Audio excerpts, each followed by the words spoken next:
I'm turning 70 in about 3 weeks, and a lot of my friends are either turning 70 or have turned it, so we're all getting old, and are talking a lot about getting old. And I notice some of you here, I'm a bit of a young pup still. Marjorie's 15 years older, right? That's something like 12. Sorry, I don't mean to rush it. Who's counting? Yeah, right. But, you know, Carol too, and I've spoken. I mean, you know, age is an interesting thing. I thought it developed gradually, but I have to say, as you approach 70, there's a kind of a woof, for me, anyway. It was quite astounding, and for my friends as well. We're seeing real changes that take place, and truly the beginning of the decline, if it hasn't already begun. And I watch how people deal with this change and with this approach of what you might just call the inevitable. And everybody has their own version of what they do. And it's fascinating to me to see how much consciousness one brings into this existential space. You know, when I met Rudi, 66, 67, it's a long time ago already. And when he taught me this meditation practice, one of the first things he said to me is, you have to do it for the rest of your life. Which I found kind of off-putting and thrilling at the same time. I didn't know how you can commit to something that you're hearing for the first time for the rest of your life. And I didn't get it. He said, you have to do it every day. You have to sit every day for the rest of your life. And I said, okay. And I've watched what that's meant in my life, and I've watched what it's meant to people who haven't done that in their lives. The difference. And there is a difference. There's a really fundamental difference. And I'll tell you kind of what it's like. It's a little bit like discovering the North Star. It's something that guides you. There's something that keeps you on track. And not having discovered the North Star or something equivalent in your life is a great way to go off track and to live a life that's entirely off track. Never ever checking in with the direction you're heading, where it's going, why it's going that way, why it's not going the way you thought it should, why you're off track. And no one's to blame, because very few of us are told there's a track at all, other than the one you start getting in high school. What track are you on? College or not college, or whatever it is, you know, medical school, or, you know, or working in a garage. You know, what is it that you're going to kind of do in life? And sometimes, occasionally, what are you going to be in life? But be in life involves what are you going to become, and it's always about something material. But who are you, and what is this journey you're on, and where is it headed, is something very few people pay attention to. And it's certainly they don't pay attention to it in what we'll call, again, the existential aspect. Where is this headed? Because in a way we all know where it's headed. Kind of. We all know it's headed into some kind of finality, into some kind of end. But nobody quite wants to look at that one. So the avoidance of that is in a way part of the problem. The idea of not realizing this has an end, and that turning 70 puts you right in direct line with that end. What you do at that point, when you're 70, will in many ways be determined by what you've done all the preceding years. The more you don't look at the end, the more you create a system of denial and avoidance, the more you try looking away at anything. And what will you choose to look at? Well, you'll look at the stuff that's most distracting in your life. And what distracts you? Well, let me put another word in there besides distract. I'll call it compels. What compels and distracts you in your life? Well, in a way, it's everything in your life compels and distracts you. The stuff you love, the stuff you hate, the stuff you want to achieve, the stuff you haven't achieved. What drives you through this life that is headed to a brick wall?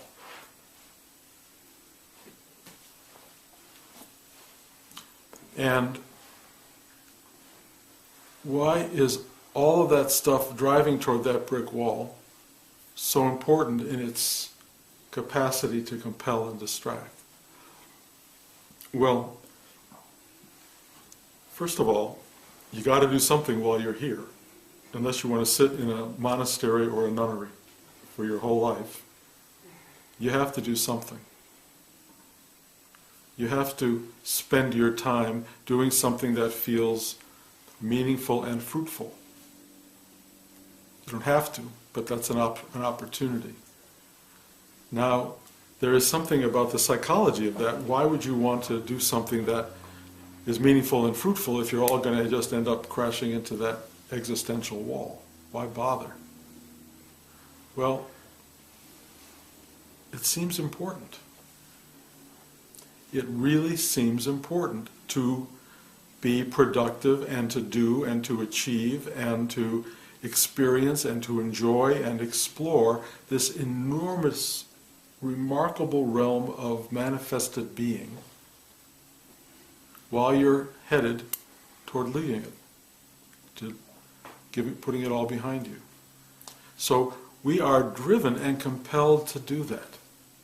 So it's not wrong. You got to fill the space somehow, and there are all sorts of ways to fill it that are really satisfying or misery-making, and some are both. But what you do while you're here is completely up to you. What you make of this journey through manifestation is either your choice or a calling, depending upon your nature. But it's yours. You can do with it as you will.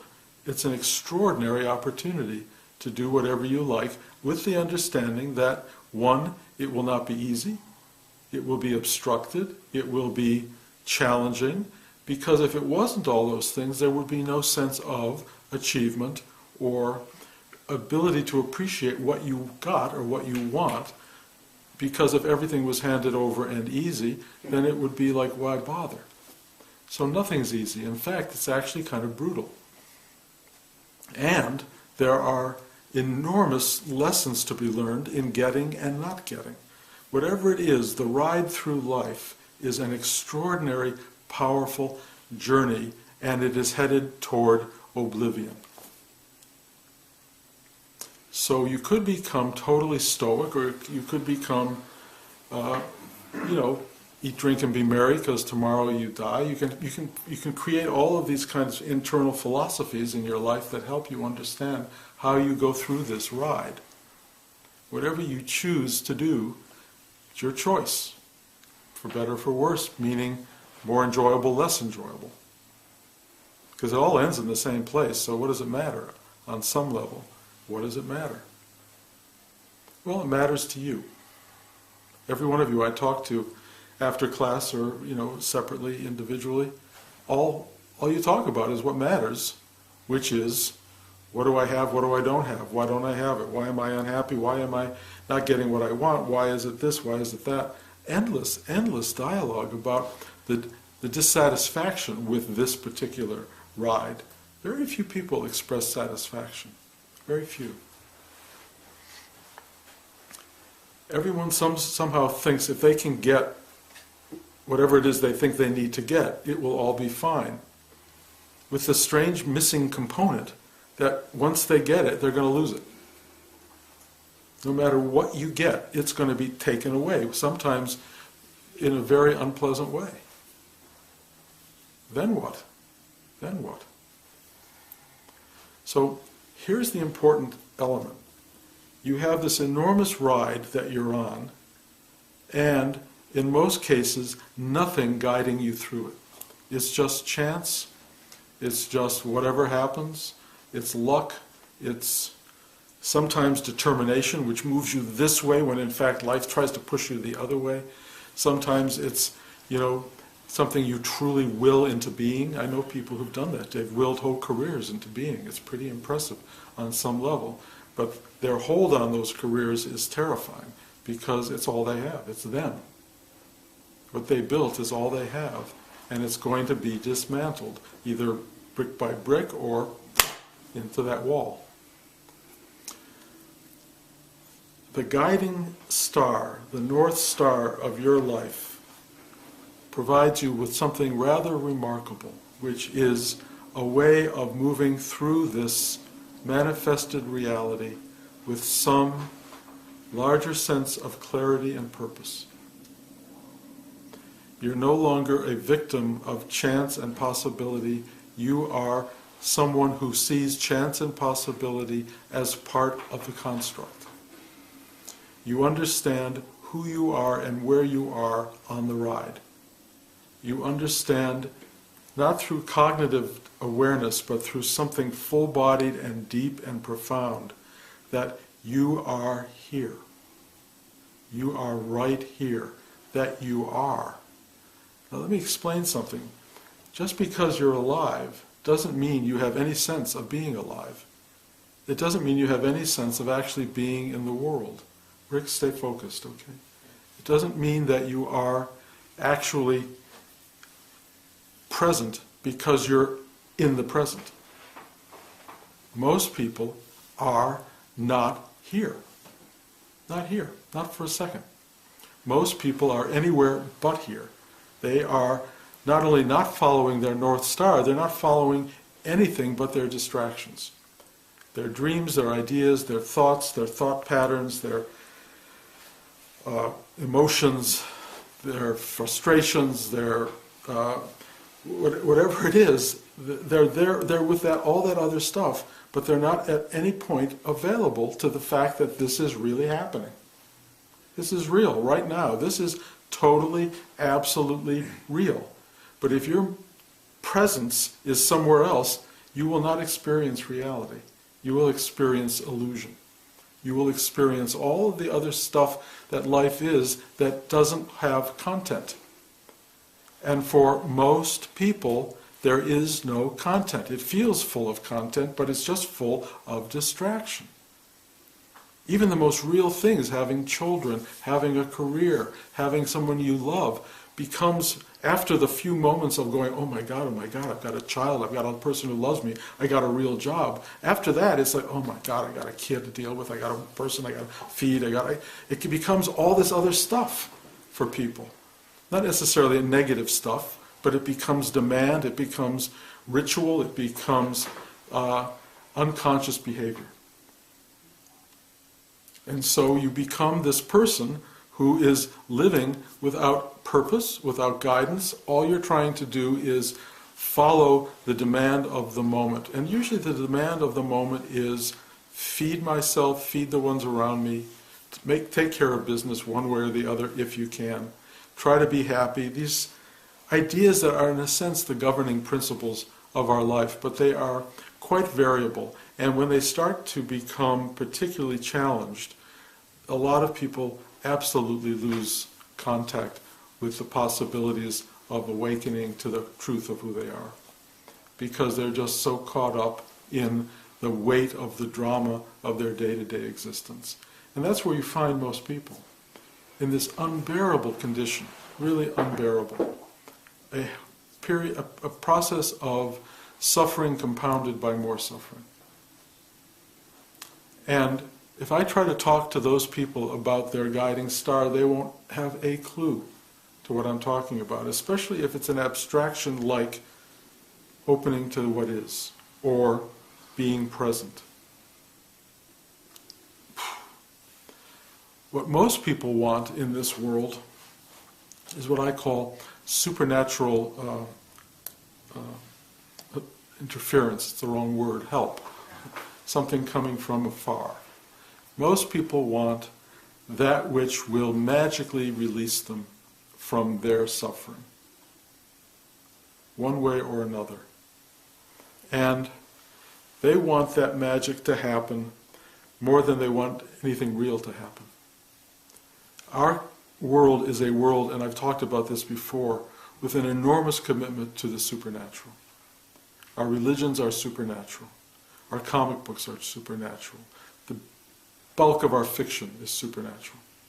It's all about something other, beyond, something unbelievably powerful coming down and saving us. In fact, salvation is one of the biggest words in all spiritual religious practice. Save me. If I were to come to you and say you are already saved, that would make no sense. If I said to you, salvation is within, as Christ said, the kingdom of heaven is within, well, that's an interesting idea, but what does that mean? How do I find salvation in the kingdom of heaven? Where do I go? What's within? I know what's within. It's this noise. It's this tumult of emotions that's pouring out of me all the time. I don't want to go there.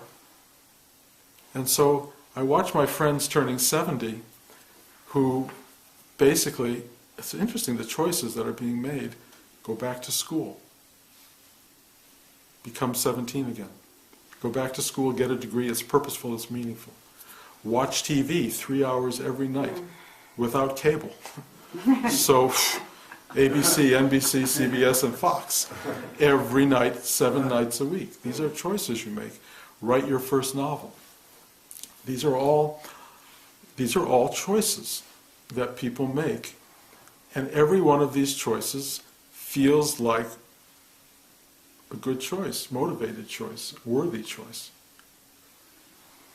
But it's a choice, again, for most people, of enormous distraction. The new form of distraction, which is usually the old form of distraction. Don't pay attention to the fact that there is this enormous wall rushing at you at an incredible speed. Do not face that. You'll face it when it hits. And there's something wonderfully logical about that. Why should I be concerned about any of that now? It's not here.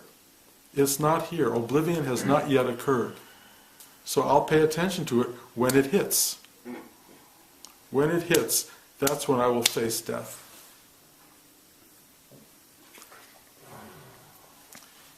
Life, honestly, is preparation for death.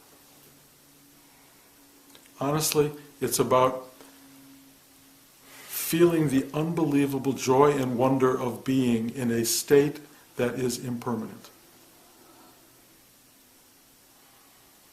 It is only by knowing that it's impermanent that you feel and experience it. If you have a sense in your illusory delusional state that it's permanent and that it actually means something ultimately, you will not face the fact that it's all going to be taken away. So when the beginning of the taking away happens, whether it's suddenly getting cancer or some life sentence of death coming at you, or a car rushing toward you from the other side of the freeway, and you have 2 seconds to deal with this fact that life is impermanent. 2 seconds. Each one of you has been here, some of you for years now, dealing with this, and you know this is not an easy thing to look at. You know that. It takes a lifetime of work to begin to open to and realize that you and death are one. That you can absorb what death is because you have learned there is no you to die. That's what happens in a practice of this nature. You spend a lifetime, and Rudi said it was a lifetime of sitting every day. Why? Why would you do that? Because when you have that 2 seconds left, I have to do a lifetime's worth of work, in 2 seconds? What can you possibly experience other than total abject terror, fear, panic, lack of preparedness, a sense of unbearable stupidity for having never looked at the one thing that's real? That's what you feel. That's what you feel. That's what's waiting for you. And then what? Well, there's a lot of speculation about then what. If you're lucky, it'll be like when you go to sleep, when they're giving you an operation, they put the drug in, gone, blackout, nothing. Maybe. In that case, then you didn't have to do anything I'm talking about. Why prepare for death if in fact it's just done? My own experience through meditation, earlier through drugs, but certainly now through meditation, is that as I fall away, as the events of my life fall away, as the story of my life and the narrative falls away, rather than disappearing, something else is happening. I'm experiencing not something supernatural, but overwhelmingly natural, which is that I am, period.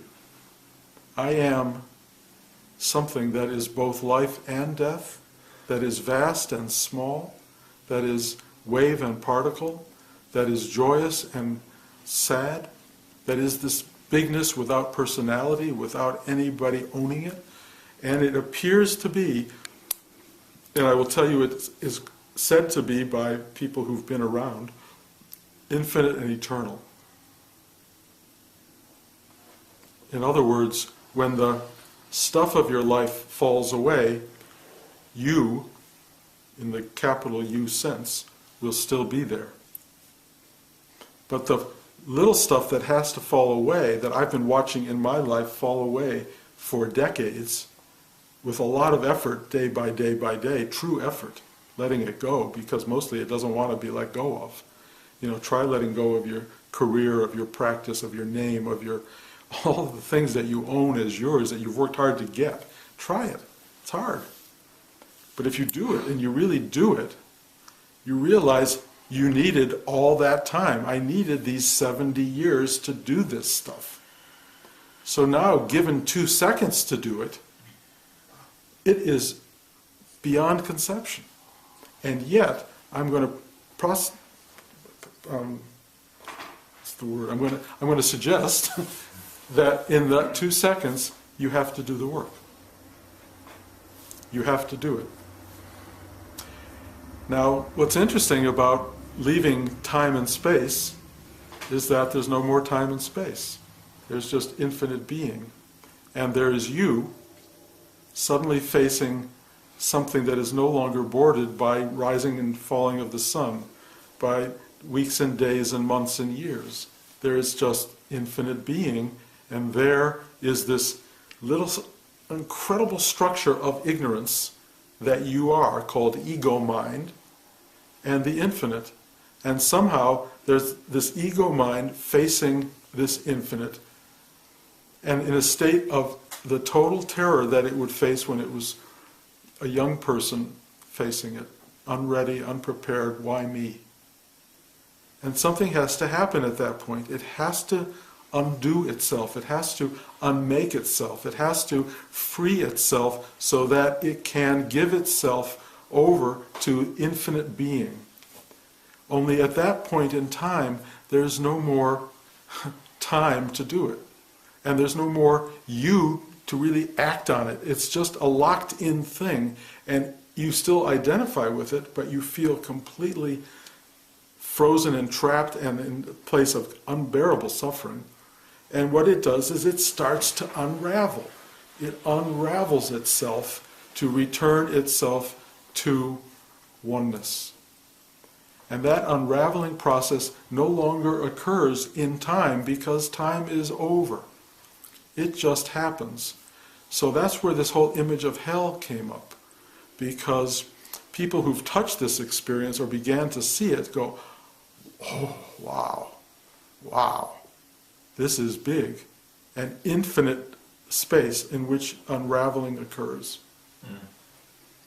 And some people I wrote about this in Jacob's Ladder, experience the liberation of that. They call it heaven, the freeing of the self, the final freeing of the self. But people who are afraid see it as a demonic ripping the self apart. One way or another, it happens. But you have the opportunity, as we speak, to live that now. Live now. And why bother? Why bother? Because you're afraid of dying and afraid of that process? No.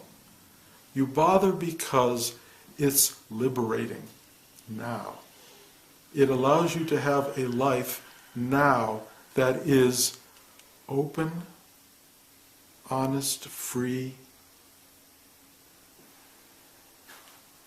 informed by this sense of powerful directionality, purpose, full of presence of the moment, rich in possibility, rich in being, joyous, often, not always, but deeply, deeply real. That's why. That's why you do it. You don't do it because, oh my God, I'm going to have that horrible existential moment. Yes, you will. And let's move the word horrible out of the picture. You will have that existential moment. But you get now, what you get now is the wonder and the awe and the gratitude that comes with pure being. That's why you do it. To not miss what this is. Imagine what it's like coming to the end of your life and realizing you missed it all. You missed it all. You had children, but you don't remember, or you didn't ever connect with them in a real way. You had a career, but you always had struggles with it. You had a wife that you loved or a husband that you loved, and you barely talked over the last years of your life, or whatever the stuff is that goes on. You miss so much of it being unconscious, being distracted. You don't want to do that. So when Rudi said, do this every day for the rest of your life, he had my best interests at heart. And I have your best interests at heart.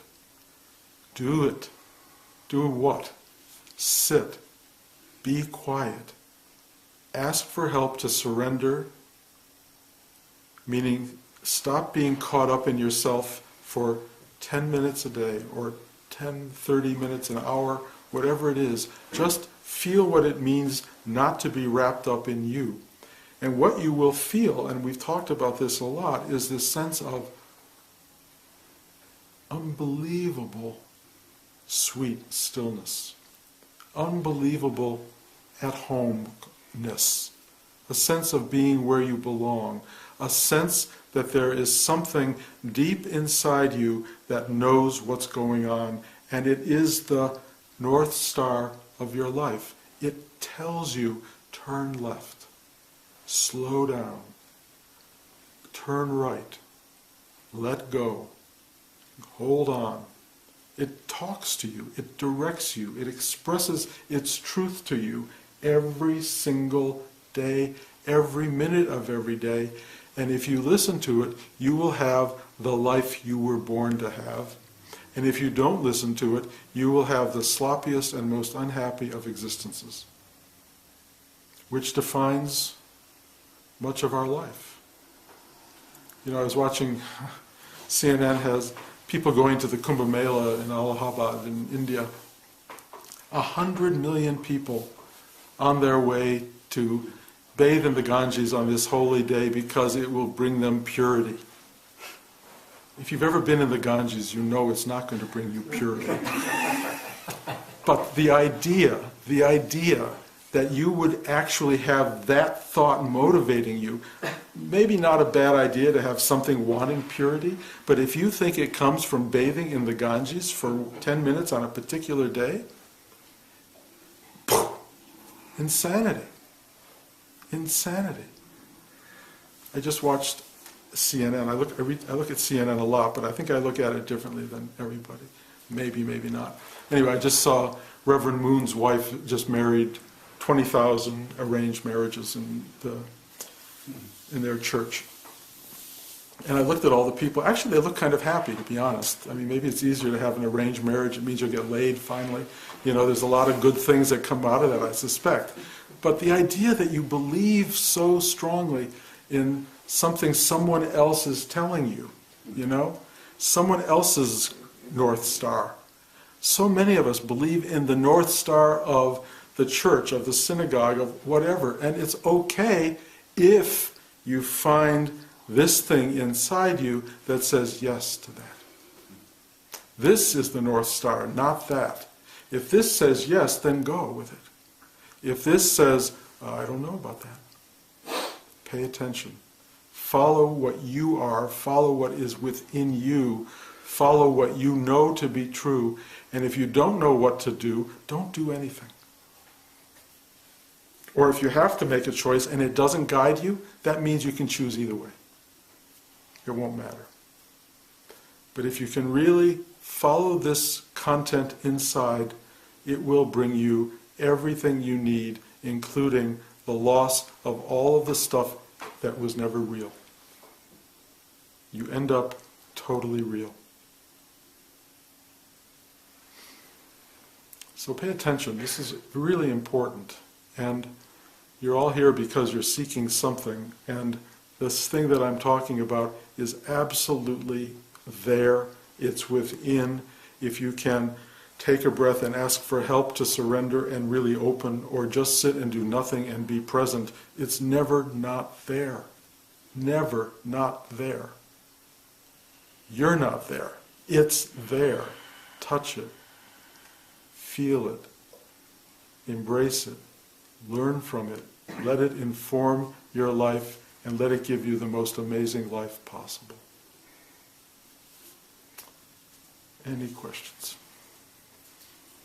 So, definitely resonate with the idea of listening to this and following that. The difficulty of that becomes, part of it, I think, is trusting what this says. And I think that's because a lot of times it'll push me in directions that may seem to go against this, or to go against ego mind, some other voice. Yeah. Well, and so the question is, because at any given time, maybe less so now than in the past, but there can be a number of different voices going on, and the question is distinguishing from what this sounds like, between what this sounds like, and not getting them confused. Let me tell you right now, it will be the quietest of voices. It will be the least insistent. It will be as close to whisper as you get and still hear it. It doesn't need to make itself known in a loud way. Occasionally it does, but if you're in trouble, it may say, "Turn left, turn now." You know. I mean, Rudi literally came when early in my career, I turned down a very important job, and that was important. Meaning, it looked like a stupid job to me. It was why bother?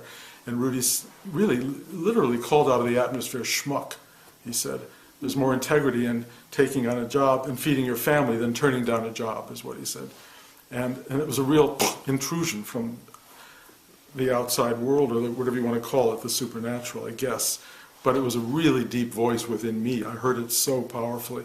And I did exactly what he said. I didn't, my mind would have said, "Look, I'm meditating now, it's 7 in the morning. He told me to call the producer immediately at 7 in the morning. I didn't question it. I got up, my legs were still stiff. I got my way over to the phone. I called this guy and said, "I can do this job." That changed my whole life. It changed my whole career. Because I didn't listen to the reason that said, "No, you wouldn't." Why? When somebody calls you a schmuck from the other side, you have to kind of go, "What?"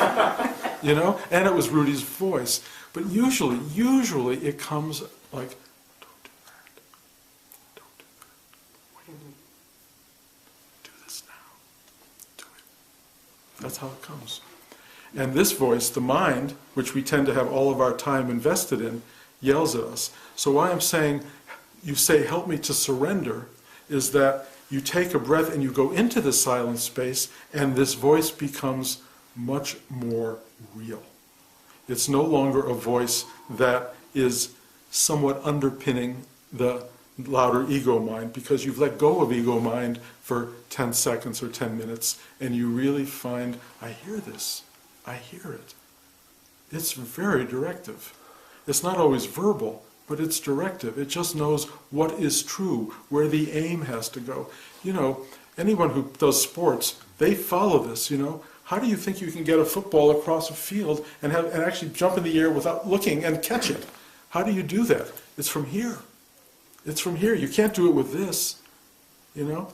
I watched an opera singer yesterday at the Metropolitan Opera broadcast, and they asked him how hard it is to get to that particular high C. He said, do you think about it? He said, if I thought about it, I'd never get there. You can't get there through thought. This whole thing of reliance on the mind to get us anywhere is where we get in trouble. It all comes from rehearsing and effort of being present. These guys, these opera singers, the director said, one of the things he realized when they came on, and he was working with all these opera singers, he said, they've been rehearsing for 45 years or 40 years or whatever it is. He said, I can't tell them how to do this. He said, they know because they've been doing this. Most of us haven't been working for that long. When you work for a long time, you get good at something. When you sit every day and you open and you open and you get quiet and you ask for help to be present or to surrender, or you just be present, it announces itself. You do it every day and you're really accomplished. You get good at it. You know, there's a voice talking through me right now. You know, I'm not cognating any of this. I don't have an idea. Bruce couldn't talk about this stuff. You know, because it's not Bruce's to talk about. It's all of ours, and the place I go to talk this is exactly where you will go to, one, hear it, and two, when you speak it, it will come from the same place, and at some point you and I will look at each other and realize we are coming from the same place, and the information is going to the same place. There is no two here. I know it looks like two, but it's not two. It's a oneness. It's a oneness. That's all it is. And the fact that we don't see that is part of the illusion. It's a good illusion. It's fascinating. We all live to support the illusion. But if you can get to truth, you will have a connectivity with other people, with people you care about, that will be powerful and profound. You will be totally heard, totally understood, and you will be able to speak and receive information directly from the self all the time, no matter what someone is saying to you. You will always find the truth coming through. You know, the truth underlies everybody's talk. You know, when they're telling you all the bullshit, the truth is right there. And you know, mostly when you listen to people talk to you, you're going, oh, I know what they're full of shit. But the truth, I know what the truth is. That's real. You do. You're not listening to the bullshit. You're hearing the truth of their sadness and their pain and their ignorance and all of that stuff. Only if you're really in a place of openness and surrender, you don't judge them for it. You just go, I understand the truth. Compassion. So don't let that mind come into play, and if it does come into play, sit and go back into knowing. And you won't have conflict. You really won't. Truth arises all the time. Anybody else? Okay, Blanche asked me to remind you that Rudi's Samadhi is Thursday night. We're going to have a gathering here. If you haven't signed up and you're going to come, please sign up or tell me. I'll write it down. And you know, if you want to bring something, you might check with Blanche, and she'll be here. She'll be back tomorrow. And bring something. It's always a wonderful night. It's just, you know, look. There's a source to all of this that needs to be appreciated, and you have to express your gratitude. You have to. I mean, it's not an obligation. It's like you can't be given so much and not want to say thank you in every possible human way. So anybody who wants to share in that is welcome. Okay, thank you guys.